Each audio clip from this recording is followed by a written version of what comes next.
OBC नेत्यांच्या पाठीशी उभे राहा, अशी चिठ्ठी आपल्या खिशामध्ये लिहून ठेवून एका झाडाला एका तरुणाने फास लावून आत्महत्या करून घेतलेली आहे. या तरुणाचं नाव आहे राहुल पतंगे.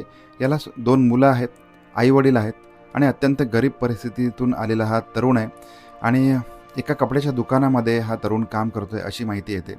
आणि आपल्या घरची मंडळी सगळे देवदर्शनासाठी गेलेले असताना, घरामध्ये एकटाच असताना उद्विग्न अवस्थेमध्ये, मनोअवस्थेमध्ये आता आरक्षण राहणार नाही किंवा ओबीसी आरक्षण राहणार नाही असं मानसिकता असल्यामुळे किंवा मनामधून असं वाटल्यामुळे या तरुणाने आत्महत्या केलेली आहे.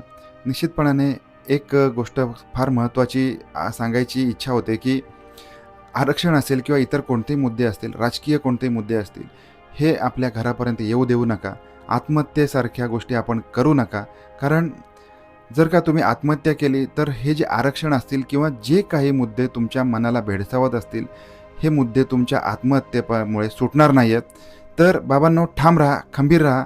आपल्याला जे मिळवायचं आहे त्याच्यासाठी आपण मनापासून प्रयत्न करूया. पण एकच कळकळीची विनंती आहे, कोणीही कोणत्याही कारणासाठी कोणत्याही परिस्थितीमध्ये आत्महत्येसारखं पाऊल उचलू नका.